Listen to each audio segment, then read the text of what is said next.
tausiah yang insyaallah akan disampaikan oleh Al-Mukarram kita Bapak Al-Ustadz Nur Kozin LC. Kepada beliau kami persilakan.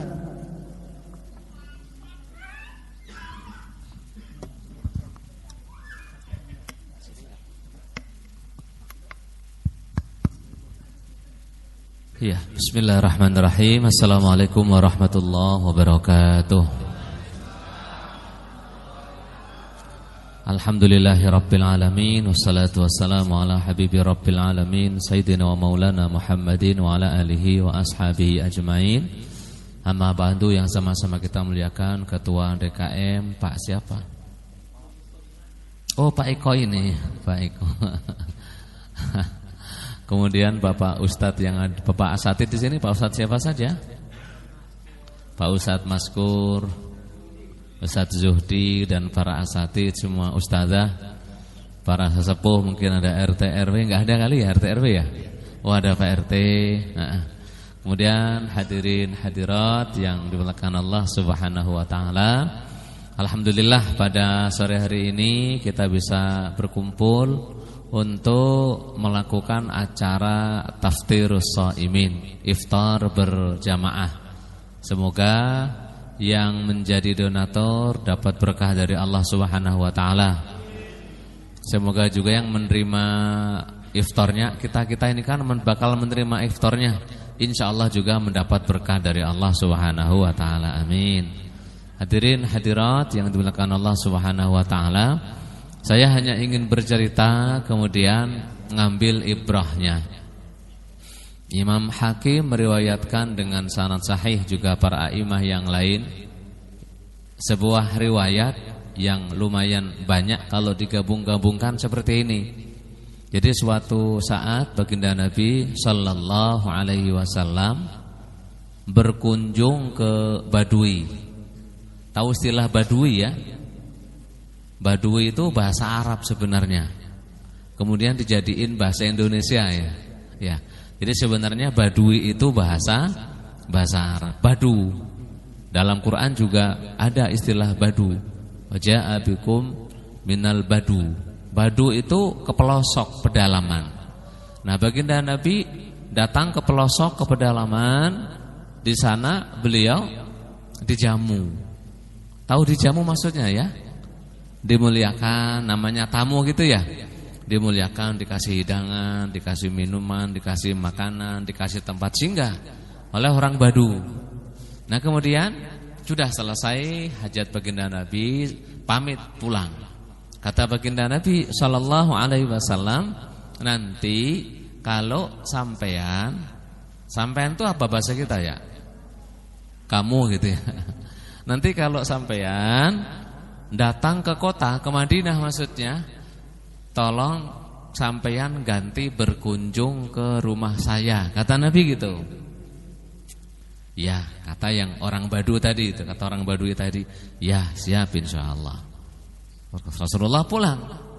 Nah, kemudian saat berlalu beberapa waktu, ganti orang Badu tadi itu berkunjung ke kota, ke Nabi sallallahu alaihi wasallam.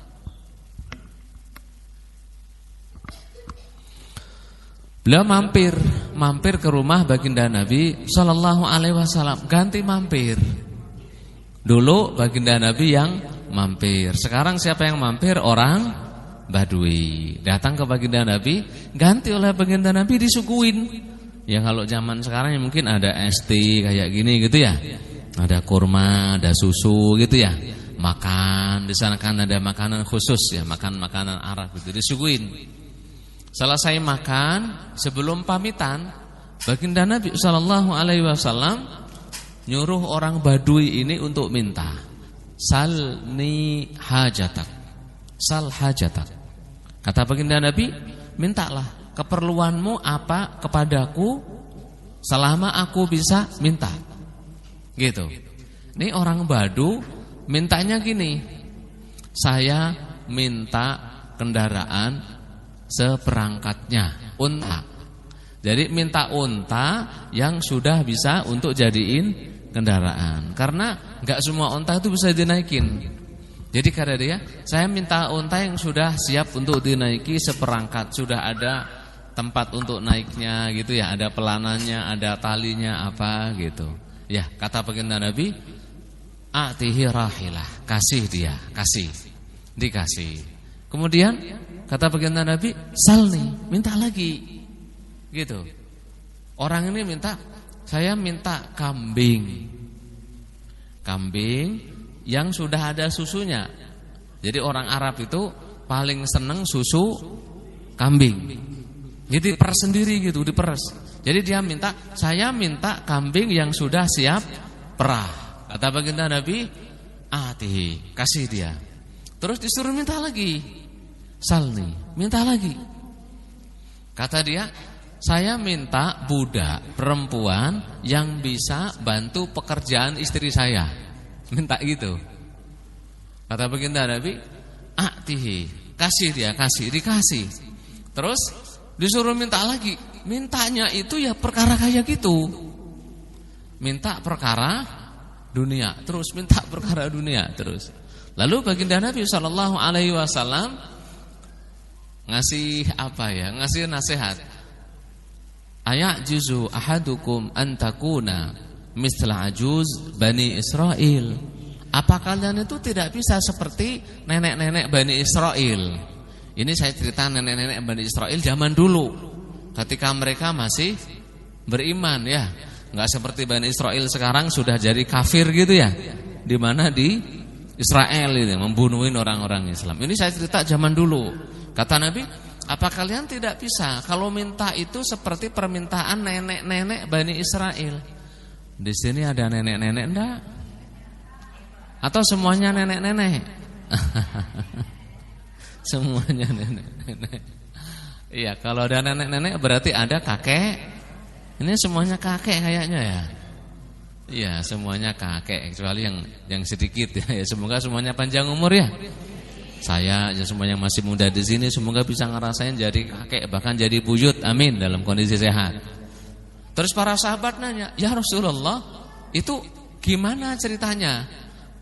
Nenek-nenek yang dari Bani Israel itu gimana ceritanya?" Gini kata Nabi, dulu saat Musa mau keluar, sudah merencanakan untuk keluar dari Mesir. Pernah dengar negeri Mesir Bu ya? Sampingannya Mojokerto kalau nggak salah ya. Atau samping kirinya Tegal kira-kira. Mesir, tahu Mesir ya? Ya, jadi dulu Bani Israel itu nggak berasal dari Mesir. Nggak berasal dari Mesir. Kemudian pindah ke Mesir. Di Mesir awalnya zaman Nabi Yusuf jadi Perdana Menteri. Mulia, jadi Perdana Menteri, jadi Panglima, jadi Komandan, jadi orang-orang kaya, jadi saudagar. Tapi namanya perpolitikan gantian. Dan dulu kayak gitu. Yang mimpin itu harus gantian. Awalnya beriman pada Allah zaman Nabi Yusuf, kemudian sepeninggal Nabi Yusuf, kemudian melemah kekuasaan Akhnatun, diganti para Fir'aun. Nah, Fir'aun itu ketika berkuasa ganti menjadikan Bani Israel sebagai budak. Yang awalnya menteri, awalnya panglima, komandan, saudagar, semuanya dimiskinkan. Enggak ada yang jadi pejabat. Semuanya jadi rakyat jelata, bahkan dipaksa jadi kerja rodi. Diutuslah Nabi Musa untuk mendakwahi Fir'aun. Fir'aun enggak mau. Konflik yang banyak sering didengar mungkin ceritanya. Akhirnya Nabi Musa memutuskan melalui perintah Allah untuk meninggalkan Mesir. Nah, udah menyusun strategi. Ada para pemuka Bani Israel. Kata pemuka Bani Israel, kita tidak mungkin bisa keluar dari Mesir ini kalau tidak membawa serta jenazah Nabi Yusuf. Gak mungkin bisa. Dan itu udah berapa generasi? Yusuf dan ke Musa itu berapa generasi? Udah berapa ratusan tahun bahasanya gitu. Akhirnya Nabi Musa nanya, lah makam Nabi Yusuf di mana? Nah, kata para sesepuh, nggak ada yang tahu kecuali seorang nenek. Satu orang nenek. Gitu. Mana neneknya? Neneknya tinggal di sono. Ya sudah, ajak saya ke sana, kata Nabi Musa. Nabi Musa diajak ke sono, nemu si nenek ini, bertamu. Udah bertamu, udah disambut apa? Nabi Musa mengutarakan, nenek, saya ke sini mohon petunjuk untuk diberitahu di mana makamnya Nabi Yusuf. Kata si nenek ini, saya enggak mau ngasih tahu Musa kecuali saya permintaan satu saya harus dipenuhi, harus dikabulkan. Kata Nabi Musa, ya sudah, apa permintaan nenek? Kira-kira minta apa sih nenek ini? Minta apa kira-kira? Kata si nenek ini, saya minta satu saja. Saya nemeni sampeyan masuk surga. Kata nenek itu. Kata Nabi Musa itu istilahnya lah, timbang cungkir makan uang minta surga gitu kan. Kayak berat sekali permintaan gitu. Uniknya kata Allah, Musa penuhi permintaan dia. Kata Nabi Musa akhirnya, baiklah nek, engkau jadi teman saya masuk surga. Nah gitu. Akhirnya kata si mbah-mbah ini, si nenek-nenek, kamu pergi ke daerah situ, nanti akan ada genangan air. Nah, genangan air tadi dikuras saja. Setelah dikuras, digali bagian tengahnya. Di situ makamnya Yusuf. Bener. Jadi ada genangan air kayak kolam gitu, Pak. Bu, kemudian dikuras airnya, lalu digali. Bener.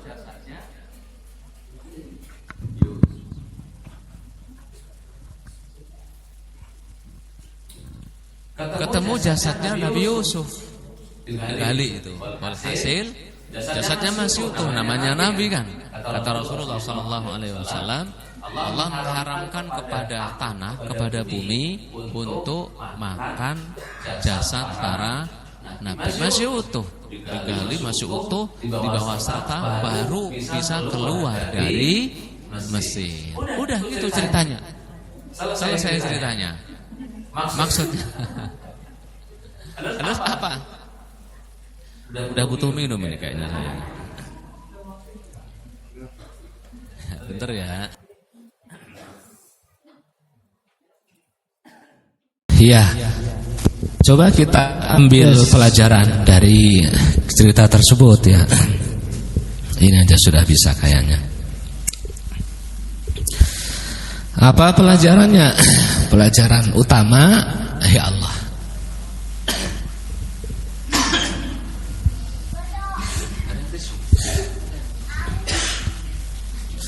Tes. Ya, pelajaran utamanya maksudnya gini.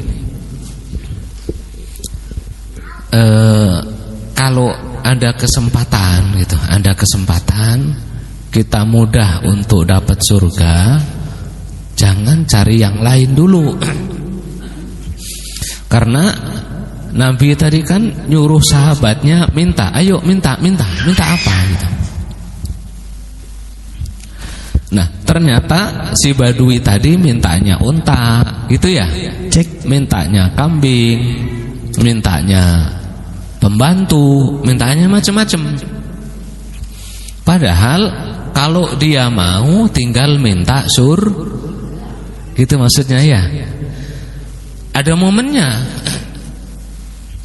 Ada seorang sahabat yang lain, saya lupa namanya, tapi hadis sahih di kitab Riyadhus Shalihin, disuruh minta, ini pembantu Nabi, mintalah. Kata sahabat ini, saya minta surga ya Rasul. Kata Rasulullah, ada yang lain? Enggak, saya maunya surga. Gitu. Nah, kata baginda Nabi, ya sudah, kalau kamu minta surga, perbanyak sholat. Kata Nabi, fa'inni ala nafsika bi kasratis sujud. Tambahi sholatnya. Kalau pengen surga. Nah, maksudnya momen kita sekarang itu juga momen surga dibuka pintunya, betul ya? Neraka lagi ditutup. Iya. Ya, makanya kata baginda Nabi, celaka, rugi sekali orang kalau bisa nemui Ramadan tapi tidak masuk. Gitu maksudnya. Iya. Momen sedekah ini kan kecil gitu. Kalau saya boleh kasih tahu, sedekah-sedekah seperti ini justru menjadi pemantik saja, pemicu. Yang paling afdal itu justru sedekah yang tidak ada orang. Iya. Karena kata baginda Nabi, sedekah yang paling bagus itu adalah sedekah yang tangan kiri tidak tahu berapa tangan kanan ngasih. Maksudnya tidak diketahui oleh orang. Mungkin di sini ada kotak amal enggak? Anda kan ya? Ada. Ya, sedekah seperti ini bagus. Tapi peluang keikhlasannya itu jauh dibandingkan sedekah saat kita masukin ke kotak itu loh Pak, Bu. Iya. Sedekah seperti ini capek. Ngajuin proposal ke PT sono, PT sini. Iya apa enggak? Demi sebuah acara, betul ya? Betul, demi sebuah acara. Tapi ya tadi harus mempotret, mohon maaf, fakir miskin harus dipotret, difoto, iya apa enggak? Demi sebuah acara, betul atau enggak?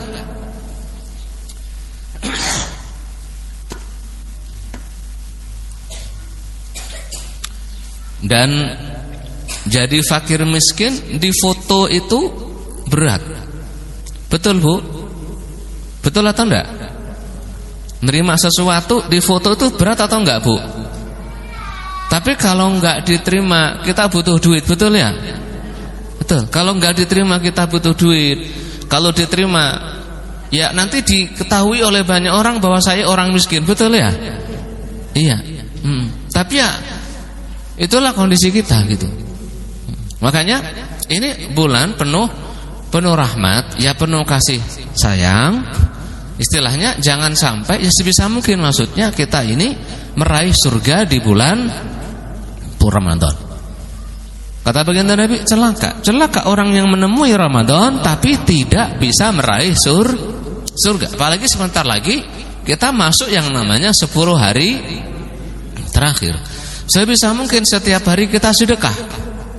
Entah bentuknya taftirus shaimin, ngasih berbuka. Enggak harus ngumpulin orang. Ngumpulin orang kan berat.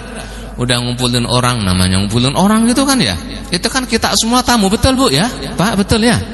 Saya ini tamu, makanya saya tadi nanya, tamu ini ada nasinya enggak? Ada katanya gitu. Namanya tamu. Ada soto katanya, ada soto, masya Allah gitu. Namanya tamu. Tadi salah satu pelajarannya, tamu itu kudu dihormati, nih apa enggak? Nabi bertamu dihormati enggak? Bahkan orang Badui, orang yang tinggal di pedalaman bahasanya, yang jauh dari peradaban kota, tinggal di pedalaman, itu orang Arab kalau ada tamu dihormati, ya kita menghormati tamu gitu. Jadi sedekah itu sebenarnya ya mudah. Ini masya Allah acara seperti ini luar biasa. Ini duitnya banyak, ini betul ya, banyak sekali duitnya. Iya, ya jangan hanya sekarang, kedepannya ya setiap hari sebisa mungkin kita bersedekah di bulan Ramadan ini. Yang belum khatam Quran diusahakan tetap khatam gitu. Yang mau i'tikaf. Dan saya pesan kalau i'tikaf itu jangan banyak acara. Itu saya heran, orang Indonesia itu i'tikaf ini saya udah menyanggupi dua jadwal untuk ngisi kajian i'tikaf. Lah kalau enggak diiyain takutnya kitmanul ilmi, tapi diiyain kok i'tikaf kok banyak taklimnya.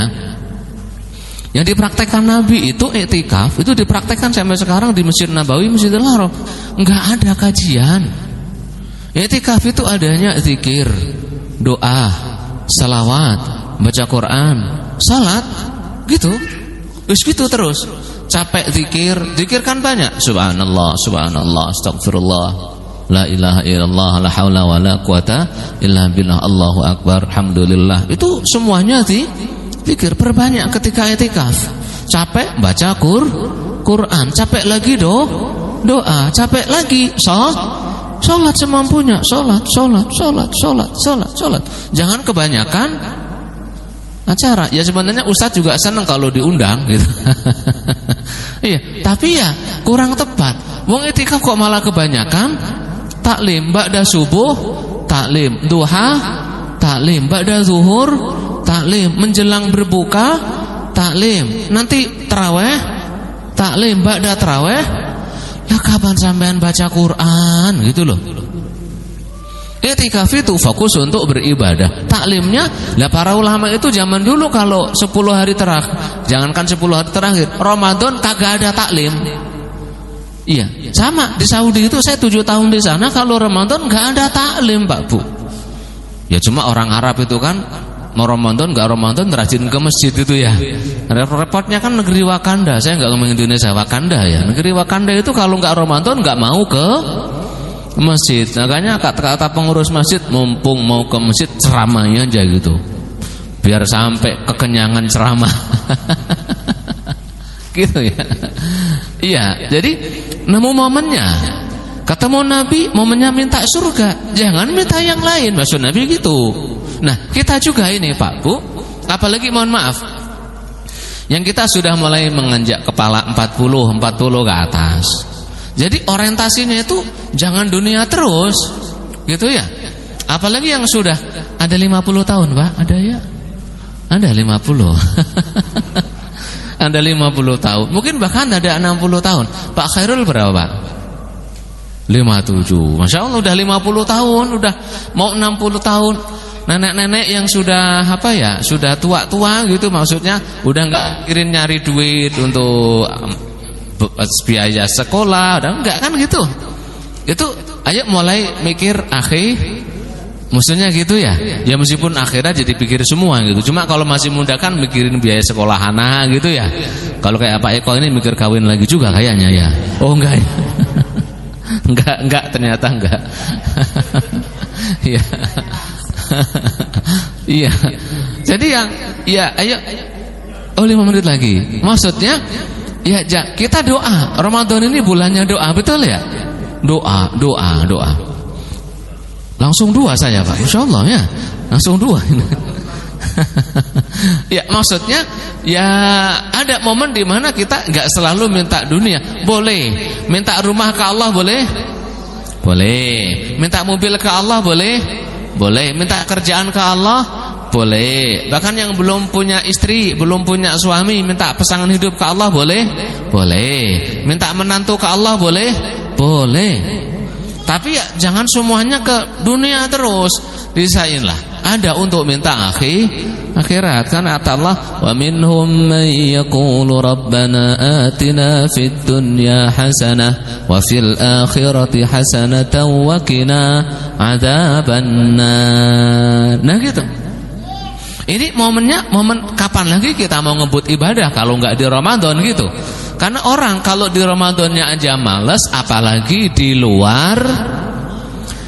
Orang kalau di Ramadan malas sedekah, apalagi di luar Ramadan. Ramadan malas qiyamul lail, apalagi di luar Ramadan. Makanya nanti kalau apalagi 10 hari terakhir itu, sholat di sini cuma 8, tambahin sendiri biar 20. Karena para sahabat itu kagak ada yang sholatnya 8. Para sahabat itu sholatnya semuanya 20.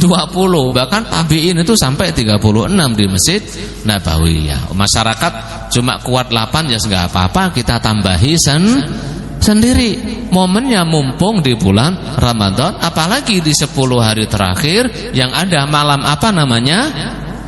Lailatul Qadar. Iya, ya sama-sama ya, saya menasihatkan untuk diri sendiri, semua yang hadir, momennya momen yang tepat ini, momennya tepat. Iya. Ya, kemudian yang terakhir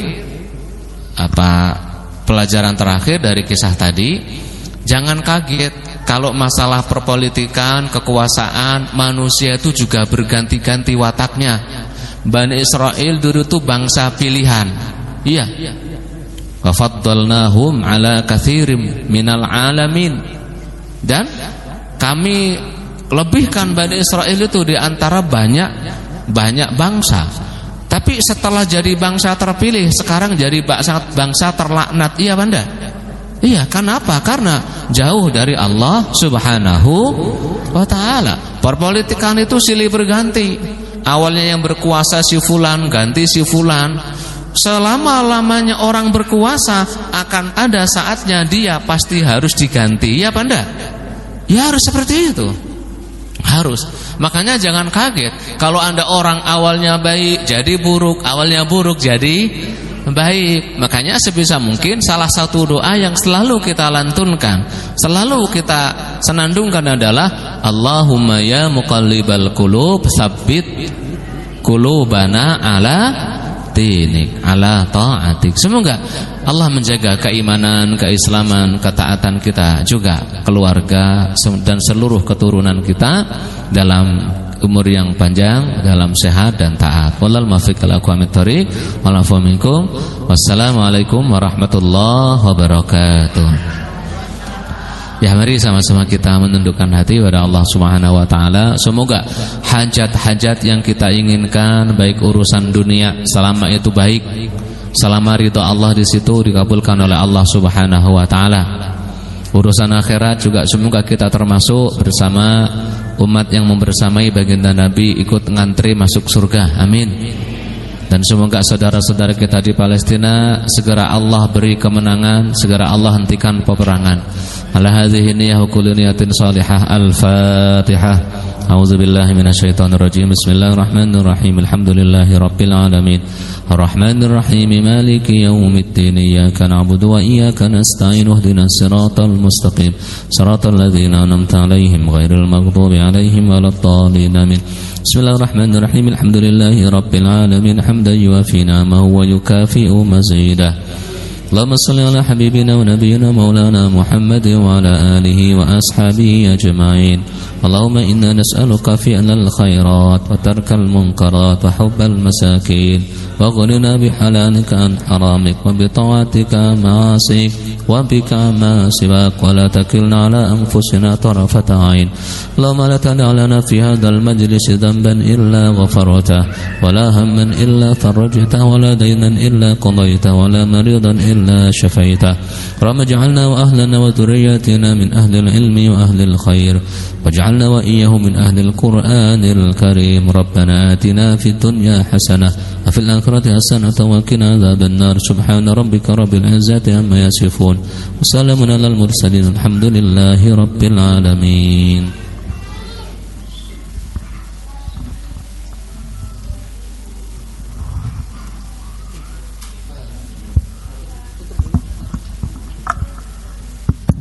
Alhamdulillah selesai sudah acara kita semua. Selanjutnya mari kita sama-sama mendengarkan kumandang azan dan sudah waktunya kita berbuka.